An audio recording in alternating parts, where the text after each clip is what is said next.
네, 안녕하세요. 와인난 영어에서 영어를 가르치고 있는 육서진 강사라고 합니다. 네, 오늘은 정신여중 3학년 학습 설명회 한번 간단하게 준비해 봤는데요.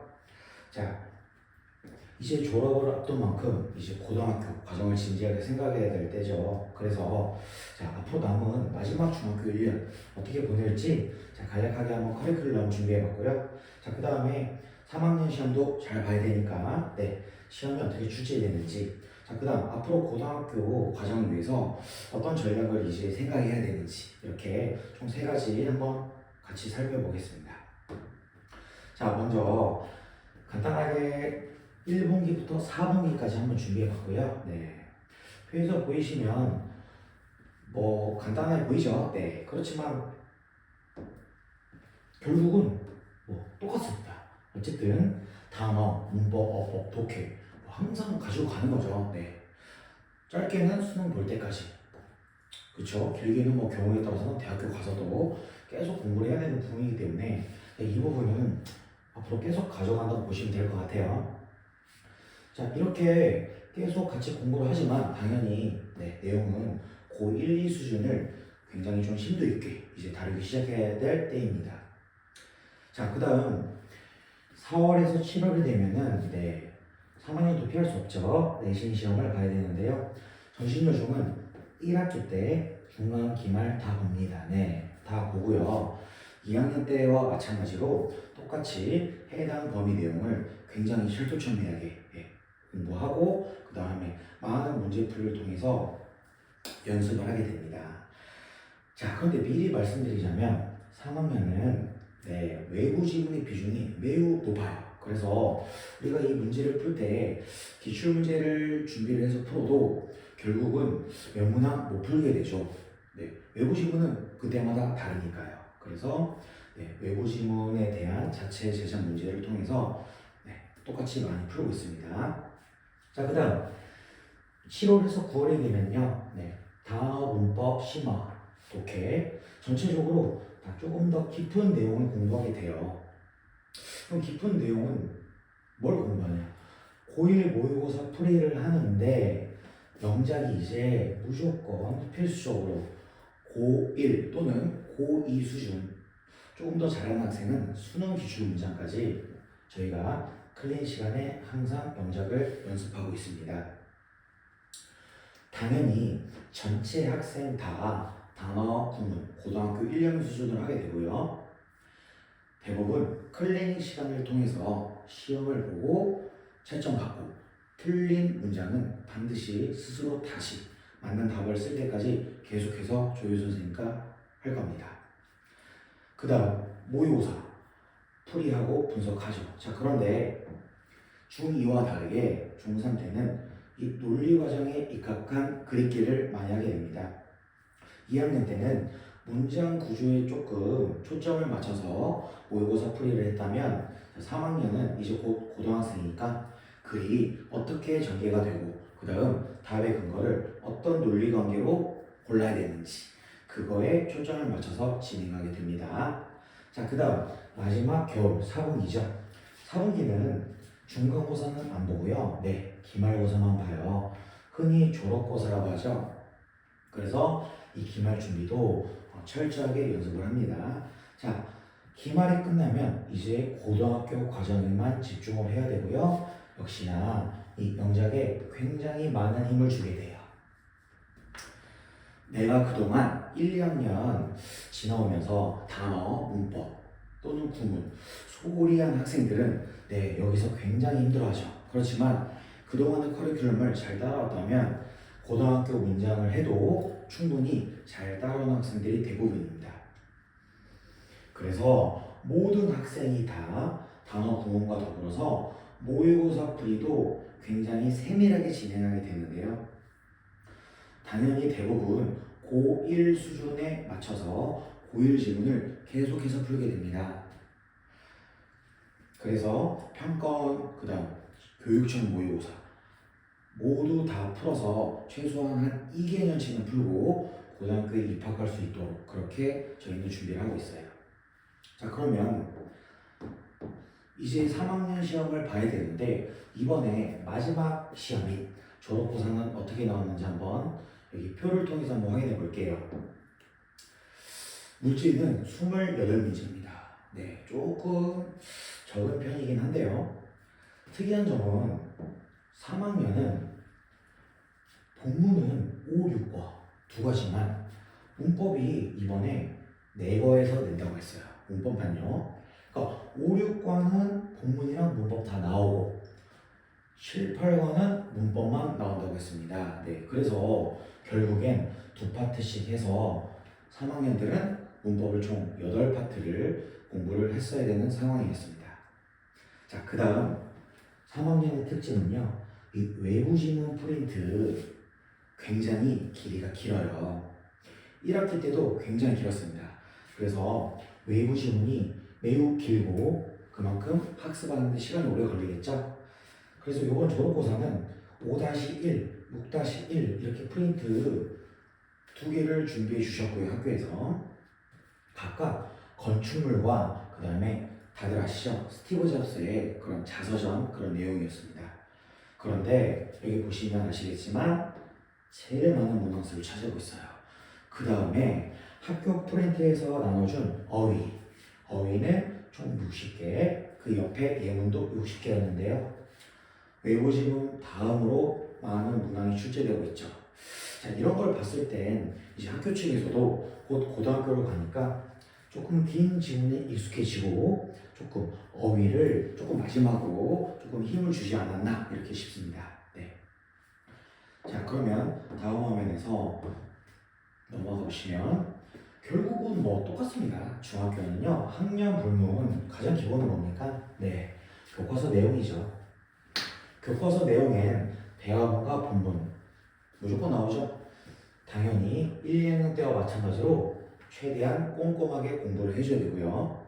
3학년 시험 범위 어떻게 됩니까? 외부 지문 2개. 그런데 1, 2학년 외부 지문에 비해서 굉장히 길다. 이거를 꼭 기억해 주셔야 될 것 같아요. 그리고 아까 말씀드렸듯이 어휘 프린트인데 예문이 좀 긴 것도 꽤 많아요. 그래서 그 예문도 철저하게, 제가 항상 강조하는 게 뭐죠? 구조, 도식화, 정말 철저하게 스스로 나눠보면서 문장 구조를 생각하면서 해야 실제 시험에서 실수하는 일이 없습니다. 역시나 외부 지문 매번 내용이 다르기 때문에 기출문제가 존재하지 않아요. 그래서 최대한 다양한 유형의 자체 제작 문제를 저희가 만들어서요. 네, 굉장히 많은 반복 연습을 시키고 있습니다. 그런데 다행인 점은 길이가 긴 만큼 변형을 많이 주지 않아요. 그래서 이렇게 연습만 충분히 따라와 준다면 충분히 다 96점, 97점, 100점 이렇게 맞고 있습니다. 자, 그 다음 아까 말씀드렸죠? 이번에 특이한 점은 총 4과에서 문법이 나오기 때문에 8파트를 문법 공부했었어야 되고요. 굉장히 좀 시간이 부족할 수 있었겠죠. 그렇지만 1, 2학년 때 우리는 다 배운 겁니다. 그렇기 때문에 정확하게 이해 충분히 할 수 있었고요. 이에 따른 문제풀이 부족한 시간이었지만 굉장히 수월하게 잘 시험을 마쳤습니다. 준비도 마쳤고요. 마지막으로 제가 항상 강조하는 기출문제 최대한 많이 비슷한 유형의 문제를 많이 풀어서 실전처럼 많은 연습을 하고 항상 제가 말씀드리는 거 전날에 제가 준 미션을 통과하고 자야 됩니다. 완수를 해야 된다는 소리예요. 자, 그러면 이렇게 문제가 나왔습니다. 제가 어떻게 보면 다소 좀 단순해 보이는 문제인데요. 지문을 이렇게 화면상 다 담지는 못했지만 지문이 굉장히 깁니다. 자, 그런데 여기 있는 문제는 아까 말씀드렸던 어휘 프린트에서 나온 문제예요. 어휘 프린트 단어 60개, 문장 60개. 조금 많다면 많을 수는 있지만 걱정하지 마세요. 생각보다 어렵지 않고요. 그대로 냅니다. 그래서 by no means라고 그냥 여기를 빈칸 뚫어서 우리가 굉장히 많이 연습을 했기 때문에 이런 거 굉장히 쉽게 답을 고를 수 있습니다. 실제로. 그래서 항상 학원에서 준비해 준 대로 열심히 따라오기만 하면 이런 거는 1초 컷입니다. 이 문제도 마찬가지고요. 그대로 거의 문제가 출제되었습니다. 자, 다음 화면 넘어가 보실게요. 자, 밑줄 친 A, B에 뭘 물어보고 있습니까? 해석입니다. 해석. 네. 이 그냥 해석을 물어보는 문제는 1학년, 2학년 때는 잘 출제하지 않는 문제 유형인데요. 3학년 때 오히려 이런 문제를 낸다는 거죠. 왜 그럴까요? 위에 쓰지는 않았지만 짐이 굉장히 깁니다. 그리고 이 문제는 스티브 잡스의 그 내용의 질문이었는데요. A, B의 문장을 치고 밑줄을 치고 그거를 해석을 물어봤습니다. 이는 제한된 시간 내에 긴 질문을 빨리 내용 파악을 하고 그거에 맞는 문장의 해석을 얼마나 정확하게 할 수 있느냐, 자, 그거를 물어보는 의도였던 것 같습니다. 그렇지만 저희는 빈칸도 뚫고 또 영작, 해석 아이들이 몇 번을 반복해서 연습을 했기 때문에 이런 것도 쉽게 맞췄습니다. 자, 다음 화면 넘어가 보겠습니다. 자, 그래서 답의 근거를 찾을 수 없는 질문이죠. 보기 살짝 보시면 아시겠지만 스티브 잡스, 아이폰 이런 얘기가 나오고 있죠. 결국은 답의 근거를 찾을 수 없는 질문. 결국은 뭐 하는 소리입니까? 내가 이해한 내용을 바탕으로 추론하라는 문제죠. 결국은 다시 한번 말씀드리지만 3학년은 조금 유형이 다릅니다. 긴 지문 속에서 얼마나 제한된 시간 내에 정확하게 이해하고 또 이렇게 추론까지 할 수 있는지 그거를 요구하는 문제들이 조금 많아진다고 생각하시면 돼요. 자, 그래서 3학년, 물론 우리가 1, 2학년을 겪으면서 중학교 내신 시험 어느 정도 통달했다고 생각할 수 있을지 모르겠지만 그렇게 생각하면 오산이죠. 자, 이제 우리는 고등학생입니다. 3학년이 아니라 고등학생이에요. 3학년이 되는 순간부터 고등학생이라고 생각해 주기를 바랍니다. 그렇다면 결국엔 이제 3년 뒤가 되겠죠. 이 수능 시험이라는 걸 보게 될 텐데 수능 시험 뭐라고 했습니까? 대학에서 배우는 능력을 검증하는 시험이에요. 제가 굉장히 이런 말을 많이 강조하는데요. 왜 그럴까요? 약간의 사람들의 오해가 있는 것 같아서 그렇습니다. 예를 들어 수능이 끝나면 유튜브에 미국인 대학생들을 앉혀놓고 수능을 풀립니다. 한 7명 정도가 풀면요. 1등급은 한 2명 정도 나오고요. 또 2등급도 한 2명 정도 나와요. 3등급도 있고 심지어는 4등급도 나와요. 그런 다음 밑에 댓글을 보면요. 뭐라고 합니까? 미국인도 못 푸는 문제를 낸다고 욕을 하는 사람들이 있죠. 물론 그런 사람들의 의견을 무조건 반박하는 건 아니지만 한번 잘 생각해 보면 평가원 입장에서도 대학에서 배우는 능력을 검증하는 시험을 출제하기 때문에 결국은 아카데믹한 글을 낼 수밖에 없다. 저는 이렇게 생각합니다. 왜 그럴까요? 실제로 인서울 상위권 대학의 전공 필수 서적 몇 권은요 다 뭘로 되어 있습니까? 원서로 되어 있어요. 물론 다 그런 건 아니지만 원서로 되어 있는 교재가 있습니다. 이게 교과서예요. 그럼 대학 입장에서도 학생들이 영어로 된 원서 교과서를 읽고 중간고사, 기말고사를 쳐야 하니 당연히 아카데믹한 글을 읽고 이해하는 능력을 중요하게 생각할 수밖에 없겠죠. 결국은 뭡니까? 이런 어려운 논문 같은 글을 읽고 이해하는 능력, 즉 다시 말하지만 독해가 결국은 중요하다는 거예요. 3학년들은 왜 더 이렇게 중요시 여기게 되냐? 이제 고등학생입니다. 실제로 지금 저와 공부하고 있는 정신여중 3학년 학생들에게 요즘에 제가 제일 많이 하는 말이고요. 잔소리를 많이 하고 있습니다. 네, 아직도 정신을 못 차는 아이들이 있어서 이제 고등학생이고 실제로 이번 겨울방학 때 내가 정말 공부로 승부를 볼 수 있는지 없는지 한번 잘 생각해 보려고 합니다. 물론 공부가 다는 아니니까요. 네. 그렇지만 대부분의 학생은 인문계 고등학교를 가죠. 집 주변에 있는. 그래서 결국에는 항상 아카데믹한 글, 어려운 글을 읽고 이해하는 독해, 이거에 중점을 맞춰서 공부를 해야 합니다. 자, 그러면 앞으로 어떤 전략을 가지고 해야 될까요? 저는 뭐 복잡한 내용을 가지고 설명을 드리기보다는 항상 아이들이 머릿속에서 뭔가 유레카 외칠 만한 자극을 주려고 자꾸 노력을 하고 있습니다. 대부분의 학생들 많이 들어봤죠? 야, 영어는 단어 외워라. 이제 중3이니까 당연히 고등학교 단어 외우고 수능 단어도 빨리 해야 된다. 그리고 어법 열심히 해야 된다. 고등학교 가면 문법 할 시간이 없다. 한 번쯤 이런 얘기 많이 들어보셨죠? 자, 그런데 왜 이렇게 해야 될까요? 고등학교 가면 왜 저런 것들이 기본적으로 중요할까요? 옆에 있는 너무 간단하지만 한번 같이 봐볼게요. 단어장을 보면 bring up 해서 네이버에 쳐보셔도 되고요. 불러일으키다. 이게 대표적인 뜻이죠. bring up, 불러일으키다. 자, 대부분 학생들은 bring up, 불러일으키다. bring up, 불러일으키다. 이렇게 외우겠죠. 자, 그런데 바로 밑에 있는 볼까요? 그녀는 bring up, 불러일으켰다.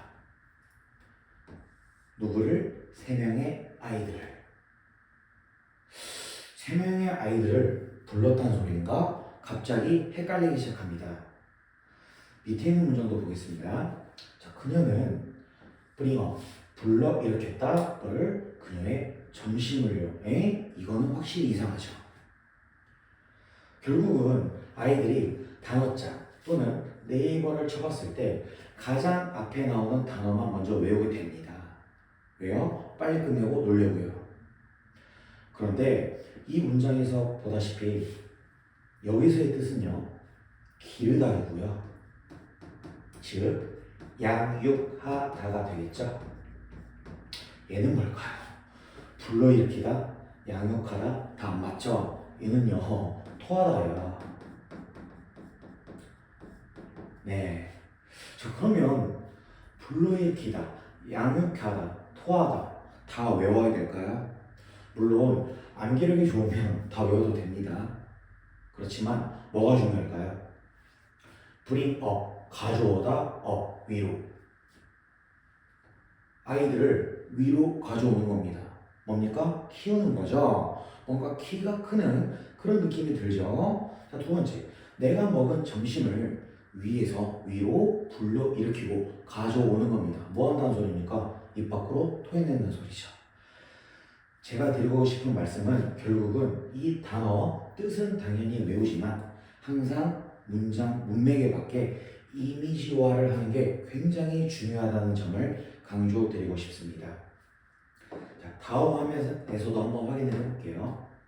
네, 앞에서 말씀드렸다시피 문장을 보고 뭡니까? 단어의 이미지를 떠올리는 걸 저는 중학교 1학년 아이들에서부터 중3까지 계속해서 많이 강조를 하고 있어요. 그 다음 문장을 분석하는 것, 즉 도식화에 대해서는 뭐 아이들이 정말 토할 정도로 저에게 너무 많이 강요 아닌 강요를 받고 있습니다. 자, 왜 이렇게 해야 될까요? 물론 영작 훈련도 같이 하고요. 여기 문장 한번 볼게요. 어느 정도 공부를 한 학생들은 쉽게 해석합니다. 실제로 모의고사 기출 문장이에요. 어떻게 합니까? 자, 변화인데 사냥에서부터 농업으로의 변화는 생산했습니다. 뭐를요? 근본적인 변화를요. 어디에서? 인간관계에서요. 누구와의? 동물과의. 이렇게 다 해석합니다. 자, 제가 물어봅니다. 무슨 말이야? 물어보면 조용히 있습니다. 왜요? 그 학생은 본인이 분석한 구조 그대로 직역, 즉 해석을 한 거지 뭐를 못했습니까? 나만의 언어로 자연스럽게 의미를 받아들이지 못했죠. 자, 이걸 뭐라고 합니까? 이해라고 하죠. 네. 독해는 뭡니까? 해석을 하고 이해까지 하는 게 독해죠. 그래서 결국엔 한 문장을 읽어내도 항상 이 두 가지 같이 가져가는 그런 습관을 들여야 됩니다. 자, 그러면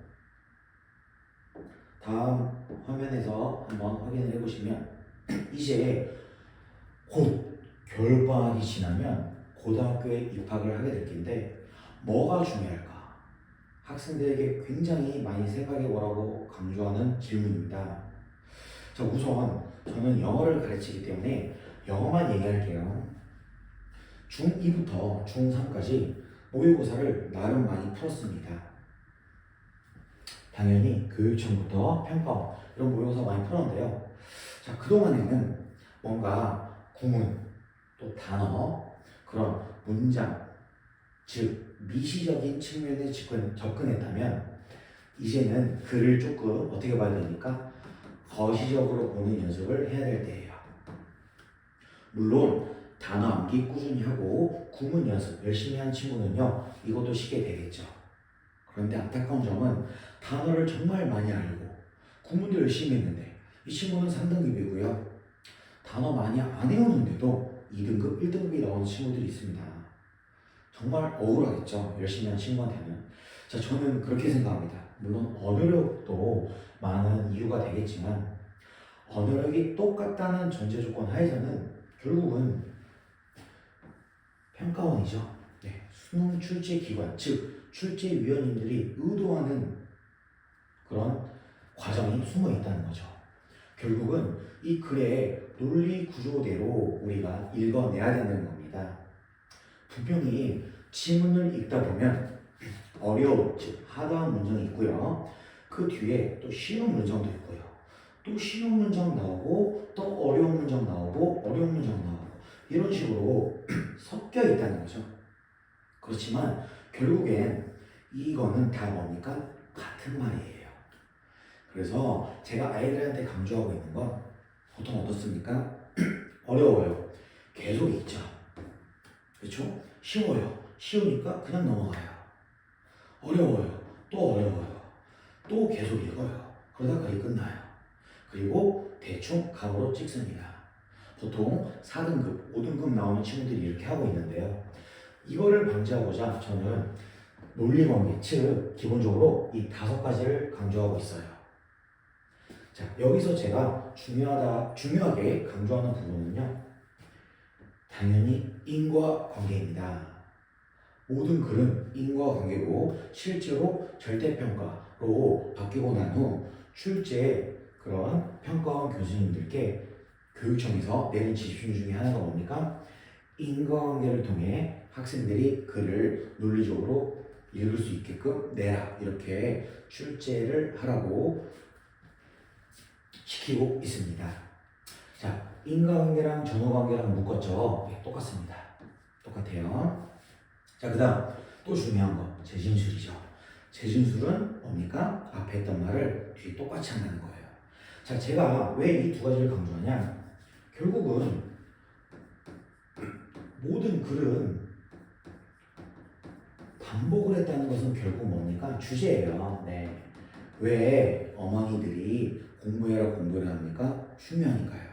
왜 청소해라 해요? 중요하니까 반복하시는 거죠. 네, 글도 똑같습니다. 그래서 아이들에게 이런 논리 구조를 통해서 아이들이 이런 거를 느끼면서 글을 읽을 수 있도록 저는 3학년 때부터는 이거에 초점을 맞춰서 하고 있어요. 그러다 보면 결국은 평가원 코드, 자, 코드라는 게 뭡니까? 평가원에서 내는 그런 일률적인 방법이 있다는 거죠. 그래서 그런 코드에 익숙해지기 위해서 일관된 방식으로 계속 연습을 해야 합니다. 언제요? 이제 남은 겨울방학 때요. 시간이 짧다면 짧지만 길다면 길습니다. 자, 그러면 이렇게 반복 연습하면 어떻습니까? 당연히 익숙해지겠죠. 그럼 등급이 실제로 나옵니다. 네. 제 목표는 기본적으로 안정적인 2등급을 만들고 고등학교에 입학하는 겁니다. 자, 그러면 입학 후에는 어떻게 해야 될까요? 당연히 국어, 수학, 통합사회, 통합과학에 조금 더 많은 투자를 해야겠죠. 영어는요, 까먹지 않도록 계속 감 유지식으로 문제 풀어주면서 계속 연습만 하면 되는 겁니다. 자, 제가 원하는 건 3학년들은 이거를 목표로 삼아서 공부를 하고 고등학교 입학할 때, 고등학교 입학할 때 이 생각을 가지고 입학을 해야 됩니다. 네, 제가 정말 바라는 부분이죠. 자, 그래서 지금 저와 같이 공부하고 있는 이 3학년 친구들은요, 자, 지금 이 단계에 있죠. 얼마 전에 시험이 끝났기 때문입니다. 그래서 자, 저는요, 지금 3학년도 그렇고 고등학생도 그렇고요, 저와 만났다면 내신 당연히 열심히 하고요, 수능까지 제가 바라는 점은 자, 한 번에 끝까지 저와 함께 하기를 바라고요. 앞으로 고등학교에 들어가서도 학생들이 어려움 느끼지 않고 열심히 잘 할 수 있도록 열심히 서포트 역할을 하는 강사가 되도록 하겠습니다. 들어주셔서 감사합니다.